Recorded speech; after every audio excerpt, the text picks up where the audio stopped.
Hola, ¿qué tal? Hoy les quiero hablar de un tema que ya me habían pedido mucho, que es el tema del envejecimiento. Primero vamos a abordar algunos aspectos históricos. Hablando casi del año 1100 para acá, se creía que el envejecimiento era un proceso continuo, que se daba así el envejecimiento con respecto al tiempo de una manera lineal como lo muestra la línea azul, donde no había reveses en el envejecimiento, no se puede detener, es continuo y no había nada que hacer. Después hubo otros tipos de investigaciones que eran más referidos a creencias, en las que algunas personas intentaron mantenerse jóvenes por medio sobre todo de la sangre, sobre todo sangre de jóvenes. Y entonces ahí tienes algunos casos que hoy son clasificados dentro de los documentales de vampirismo, como la condesa Batorif, bueno, está mal traducido al español el nombre, pero bueno. Otro caso, el más reciente, digamos, y más sonado, es cuando crearon los primeros bancos de sangre en la Rusia revolucionaria. Alexander Bogdanov este, buscaba juventud por medio de las transfusiones sanguíneas. Entonces él hizo transfusiones de sangre de jóvenes hacia su propio cuerpo con tal de mantener la juventud. Sin embargo, en una de esas transfusiones, uno de los chicos que donó su sangre tenía tuberculosis y esa tuberculosis se le contagió a él por medio de la sangre y entonces Alexander murió a causa de la tuberculosis y cosa curiosa, el joven sobrevivió, pero no es tan curioso, realmente sí tiene un fundamento científico que vamos a hablar ahorita. Entonces lo único que lograron demostrar es que inyectarse sangre de jóvenes a la larga o comerla directamente como hacían algunas personas europeas, no es muy recomendable. Y precisamente investigaciones ya más recientes, sobre todo de la segunda mitad del siglo XX hacia la fecha, demostraron que el envejecimiento en realidad no es continuo, sino que es a pasos. Hay temporadas en las que prácticamente no envejecemos y hay temporadas en las que envejecemos mucho. Por ejemplo, cuando tú te enojas, cuando realmente estás enojado, la cantidad de radicales libres que produces hace que tu proceso de envejecimiento sea 8000 veces más rápido que lo habitual. Entonces, cuando te enojas, solo te dañas tú. Y eso sí tiene un fundamento científico. Es por la cantidad de radicales libres que se producen. Pero bueno, entonces, investigaciones en los años 70 demostraron que prácticamente el envejecimiento es escalonado, como lo muestro aquí en la línea blanca. Esa línea blanca entonces dice que hay temporadas en las que prácticamente no envejecemos, nos mantenemos iguales durante ciertas épocas de nuestra vida, pero después llega un suceso que nos hace envejecer y nos hace cambiar, pero el cambio ya puede ser tan paulatino que no se siente. Pero todavía investigaciones más recientes ahorita, ya que se empieza a investigar más a fondo los hábitos, lo que es la nutrición y el ejercicio, personas que han tenido malos hábitos durante mucho tiempo después de que tienen una dieta más saludable y empiezan a hacer ejercicio, han notado que en realidad el envejecimiento no es continuo ni tampoco escalonado, sino que es zigzagueante. O sea, hay temporadas en las que sí nos mantenemos igual, envejecemos mucho, pero hay temporadas en las que incluso podemos tener un revés en el envejecimiento. Y eso sí lo han notado todas aquellas personas que han comenzado, digamos que a tener una vida más saludable, que incluso cambian sus hábitos, no solamente su alimentación, no solamente empiezan a hacer ejercicio, sino que empiezan a tener otra serie de hábitos, otra serie de factores que ahorita vamos a ver, que le pueden dar un revés al envejecimiento. Entonces, sí se puede revertir el envejecimiento, pero obviamente hasta cierto nivel. No se ha comprobado algo así llamado vida eterna o juventud eterna, pero sí se puede revertir el envejecimiento y puedes tener grandes épocas en tu vida en las que no envejeces. Entonces vamos a entrar al detalle, cómo se logra esto. Hay varios factores que están asociados al envejecimiento. Entre estos factores está la genética. Por ejemplo, algunas etnias de aquí de México, del sureste mexicano, llegan a tener dos copias para la producción de un gen que se encarga de la producción del pigmento en el cabello. Eso significa que como tienen dos copias del gen, cuando se daña una, la otra sigue produciendo el gen. Por lo tanto, esas personas no desarrollan canas. Pueden tener hasta 100 años y nunca les salieron canas. Ese es un factor genético, digamos que muy destacable. Otra cosa que pasa durante la genética, en la genética, bueno, más bien, los genes están empaquetados en unidades estructurales que se llaman cromosomas. Los cromosomas vistos, dibujados más bien de una manera simplista, son así. La parte central se llama centrómero, en el centrómero no hay genes. Después viene lo que se llama brazo y luego al final viene lo que se conoce como telómero. En el telómero tampoco hay genes. El telómero, los dos telómeros es DNA súper empacado. Incluso se han encontrado hebras de DNA que tienen una triple cadena en estas zonas que precisamente están diseñadas para que no se pueda romper con facilidad este DNA. ¿Por qué? Porque existen unas enzimas que cortan el telómero y se llaman telomerasas. Estas enzimas son nuestro factor de autodestrucción que se activa prácticamente desde que nacemos y se empiezan a comer los telómeros. Se empiezan a comer los telómeros. Y en cuanto lleguen al primer gen que encuentren, digamos, si aquí está en esta bandita, ahí en esa parte, está el gen de producción de la melanina del cabello, entonces si la telomerasa se come ese gen, tu cabello de aquí en adelante, por lo menos en esa región, va a empezar a salir blanco. Porque recordemos que el envejecimiento no es completamente parejo, sino que nuestras células también envejecen de distinto grado, dependiendo la zona de nuestro cuerpo. Por ejemplo, las que más fácilmente envejecen son las células de la piel, pero incluso el tener células de piel jóvenes no significa que en el resto de nuestro cuerpo esté joven. Esa es una idea muy equivocada. Por ejemplo, hay un síndrome que se llama síndrome de Highlander. Para los que no conozcan qué significa eso, sobre todo los jóvenes, antes había una serie de televisión que había un inmortal que tenía ese nombre, y entonces a los que tienen ese síndrome que no envejecen se les llama que tienen el síndrome de Highlander. Y diría uno, ay, qué bonito tener ese síndrome. Hay que analizar y después decidir. Uno de los factores que tienen una de las cosas que tienen los que tienen el síndrome de Highlander es que precisamente el envejecimiento de su piel se puede decir que se detiene aproximadamente a los 14 años.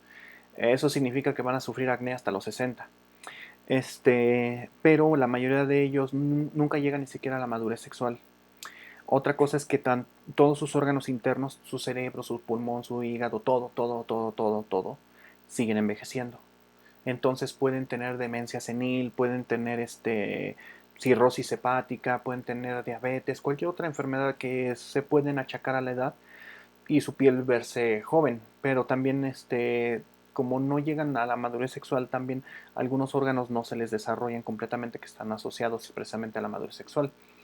Entonces, hay órganos que precisamente como no alcanzaron su desarrollo óptimo, como por ejemplo los huesos, significa que son más frágiles que en una persona normal. Entre otras muchas cosas que no voy a tratar porque el tema no es del síndrome de Highlander, pero la juventud en la piel sí ha sido un factor de selección genética en humanos, precisamente en muchas etnias. Por ejemplo, hay etnias, sobre todo orientales, donde se han seleccionado las personas que tienen ojos grandes. Entre más grandes son sus ojos, es un factor que da una idea de juventud. Eso se llama nemotecnia. Este factor se debe a que los ojos con los que nacemos ya tienen prácticamente el mismo tamaño que con los ojos con los que vamos a morir. Significa que los ojos no aumentan su tamaño a lo largo de la vida.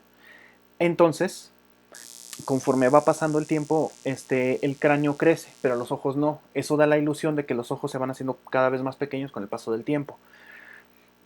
Y algo que también va asociado al envejecimiento es la cantidad de radicales libres que nosotros tenemos en nuestro cuerpo.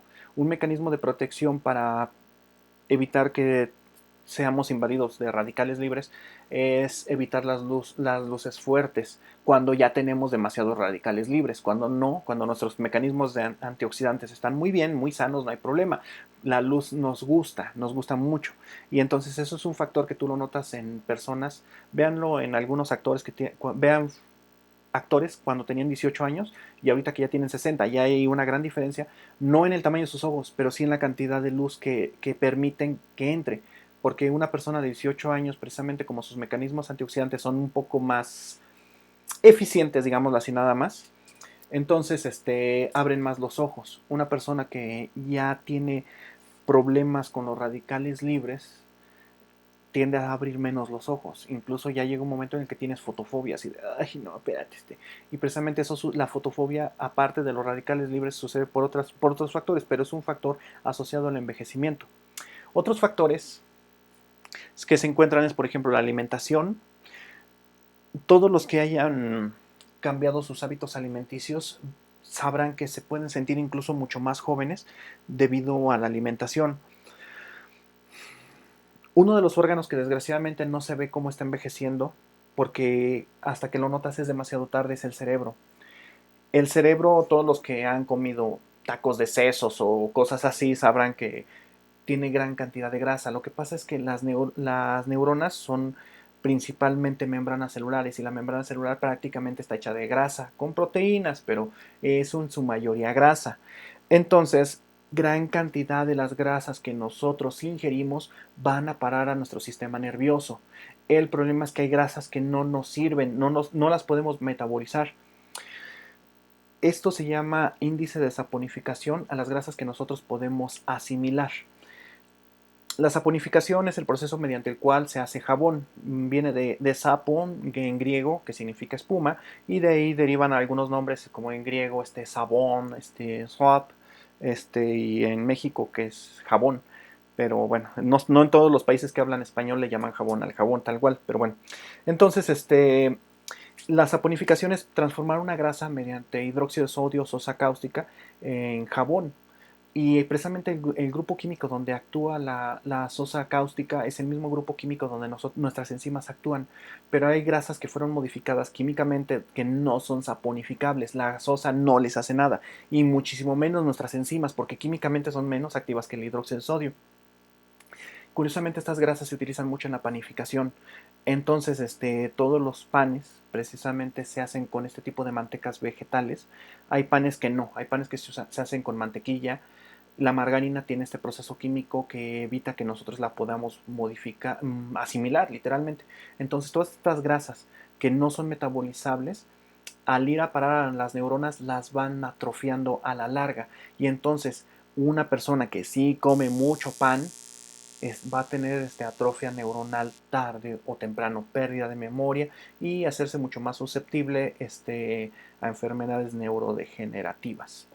Pero bueno, entonces el comer grasas saludables, incluso la grasa animal, la manteca de cerdo, la podemos metabolizar sin ningún problema. La manteca, bueno, sí, hay que emulsificarla y ahí interviene la bilis y otras enzimas, pero vaya, se pueden metabolizar las mantecas vegetales, como ni siquiera son vegetales porque son aceites que modifican químicamente para hacerlos mantecas, significa que no podemos metabolizarlos. Eso sí nos van a ocasionar problemas a la larga.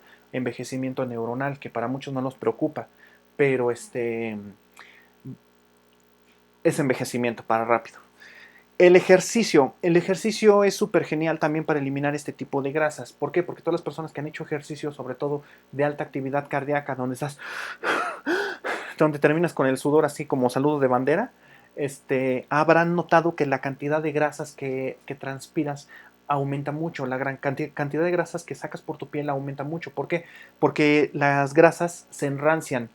Entonces, las grasas enranciadas, para poder ser eliminadas, lo hacemos principalmente por la vía de las heces fecales, pero también se pueden transportar por la piel, para la cual necesitas algunos cofactores como selenio, cobre y otros cofactores y vitaminas que intervienen en este proceso.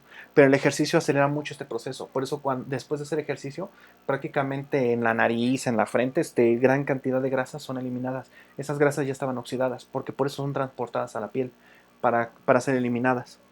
Y otros hábitos que ya había mencionado, tales como el mal dormir, la exposición a humos, humo de cigarro, humo de automóviles, humo de cocina, humo de leña. Estos, sobre todo, por ejemplo, los humos intensos ocasionan envejecimiento del epitelio pulmonar muy severo que termina matando a las personas. Desgraciadamente, una de mis abuelas murió por exposición prácticamente a humos. Le dio asma a consecuencia de eso. Otro tipo de factores que hacen esto es la exposición a radiaciones. la radiación más común a la cual estamos expuestos es la radiación solar. Entonces, las personas que son sometidas a radiación solar exagerada tienen envejecimiento en la piel, y eso es muy notorio porque la luz ultravioleta del sol corta el colágeno, destruye el colágeno que hay en nuestras células de la piel. El colágeno es el que nos mantiene las células estiradas, así, porque nos vemos tersos. Entonces, al momento de que el colágeno pierde firmeza, entonces empiezan a formar las arrugas. Y precisamente, después de que ustedes se asolean, digamos, 1 hora o 2 horas, se miran al espejo y van a notar que tienen envejecimiento en la piel. Así como que, ay, ¿qué pasó? Aparte de que hay deshidratación. Ese es un tipo de radiación, pero no es la única. También hay otro tipo de radiaciones que nos ocasionan el envejecimiento porque forman radicales libres, no directamente en la piel, sino que inhiben nuestro sistema de eliminación de radicales libres. Entre ellos se encuentran las luces azules, la luz azul que se da a frecuencias de 60 a 120 Hz ocasionan que se inhiban la producción de algunas proteínas antioxidantes que nosotros tenemos, proteínas que eliminan los radicales libres que se forman en nuestro cuerpo, tales como la lacasa y otras enzimas peroxidasas que están en nuestro torrente sanguíneo protegiéndonos. Entonces, estas luces tales como las de los celulares, las pantallas, ocasionan envejecimiento. Sí, las otras son las luces, las radiaciones electromagnéticas oscilantes fuertes, como las que se producen en las torres de alta tensión. Precisamente eso forma radicales libres y también ocasiona la formación, ocasiona el envejecimiento. El humor también es un factor súper mega importante. Cuando lloras, se activan aproximadamente 200 proteínas antioxidantes. Varía mucho dependiendo por qué estés llorando, pero en general, cuando sufres una catarsis, cuando realmente estallas porque ya no puedes con ese problema, cuando realmente lloras porque no tienes fuerzas, no porque estás fingiendo, no porque estás queriendo hacer sentir mal a alguien, sino porque realmente te estás desahogando. Cuando lloras, activas un sistema antioxidante muy eficaz. Por eso los procesos de envejecimiento en los niños, sobre todo los que son chillones, van a notar que son muy, muy efectivos los procesos anti-envejecimiento.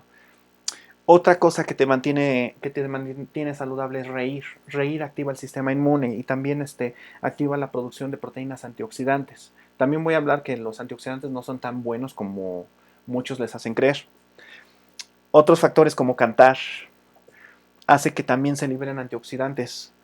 Gritar, sobre todo por coraje, o gritar de todo, queriendo, no sé, llamar la atención o que hacerte escuchar, digámoslo así, hace que se inhiban la producción de proteínas antioxidantes, entonces también te haces más viejo.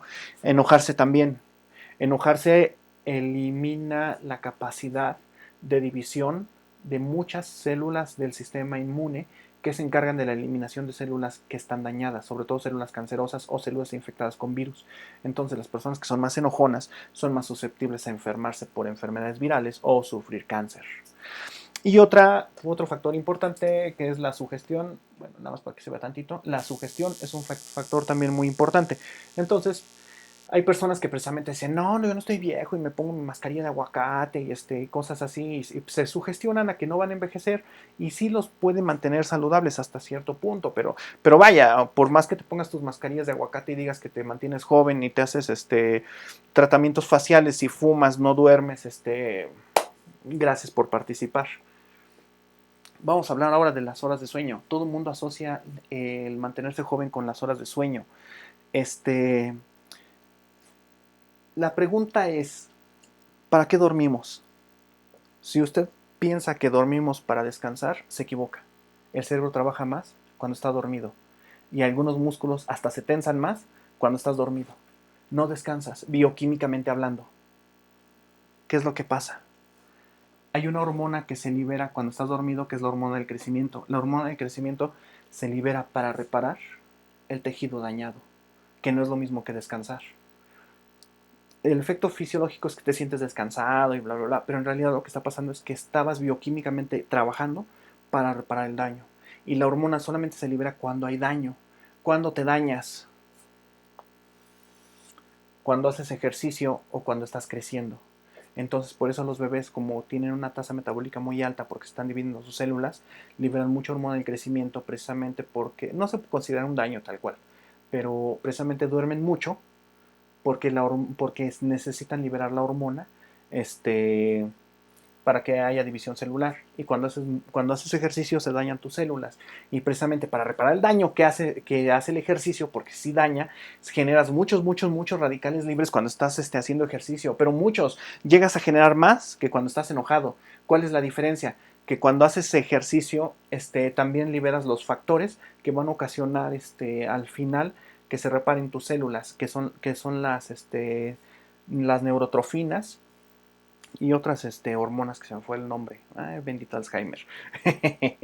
Entonces, cuando hacemos ejercicio se dañan nuestras células en general, pero las células se dañan hasta de respirar y de existir. Entonces, por eso necesitamos dormir para reparar las células. Y la hormona del crecimiento es bien payasa. Se libera principalmente entre 3 y 4 de la mañana. Pero para que se libere necesitas primero que nada estar en sueño profundo, y para que estés en sueño profundo necesitas haber pasado un ciclo de sueño. Y este ciclo de sueño normalmente dura 3.5 horas. Eso significa que si para las 3 de la mañana, que es cuando se libera la hormona del crecimiento, tú no tienes 3 horas de sueño contaditas, 3 horas y media de sueño contaditas, lo más probable es que no la vas a liberar eficientemente. Y aún cuando ya se liberó, para que actúe la hormona en el crecimiento necesita aproximadamente otras 2 horas y media. Entonces, lo óptimo es dormir, por ejemplo, desde 10 de la noche hasta 6 de la mañana. Porque la hormona no se libera cuando tú quieras ni cuando tú duermas. Si tú te duermes a las 6 de la mañana y te levantas a las 6 de la tarde, dices estoy durmiendo 12 horas, debo de liberar la hormona. No es cuando uno quiera. Nuestros ciclos circadianos que están en el cerebro, que son programaciones muy remotas a las cuales no han podido acceder ningún neuroprogramador desde el punto de vista que lo quieran. Bioquímicamente seguimos siendo las mismas personas que había hace 50,000 años, que dormían en la oscuridad y en el día estaban activas. Entonces, nuestro cerebro está diseñado precisamente porque la hormona del crecimiento se libera cuando estás dormido en el cerebro. Entonces, si tú, no estás si tú para esta hora no has tenido tu primer ciclo de sueño profundo, que ya soñaste, de hecho se llama movimiento ocular rápido, sueño MOR, movimiento ocular rápido, porque las personas cuando están dormidas llegan a cerrar, a apretar los ojos y mover los ojos y es algo visible. Incluso se tienen que liberar inhibidores del movimiento precisamente para que tú no muevas los brazos, que cuando la señal es muy fuerte tiendes a dar manotazos o cosas así, o a hablar dormido, precisamente cuando la señal es tan fuerte que tus inhibidores no fueron suficientes. Pero bueno, eso es otra cosa, pero es lo que pasa. Tienes que haber completado al menos un ciclo de sueño para que se libere la hormona. Y por eso también es importante dormir de continuo. Entonces, dormir sí es muy importante para mantenerte joven. Pero aquí también va otra. El dormir en exceso también inhibe al sistema inmune. Entonces también una persona que duerme demasiado, normalmente, o que duerme a deshoras, normalmente también tiene problemas metabólicos. Que la leche le hace daño, que el huevo le hace daño, etcétera. Y va asociado al ejercicio y otros factores, tales como el estrés, son muchas cosas de las que desgraciadamente no hay tiempo para hablar, pero bueno, esta es una visión general así de lo que es el envejecimiento, cómo se revierte parcialmente, porque de hecho, bueno, en estos ciclos, yo creo que sí han conocido a alguna persona que de repente cambió sus hábitos de vida y se ve más joven, hasta les llega a salir más cabello, o les crecen más las uñas, o las pestañas, no sé, o sea, son procesos que se notan. Mi madre rejuveneció como 10 años después de que se divorció. Pero bueno, eso es todo por el momento. Gracias y hasta la próxima.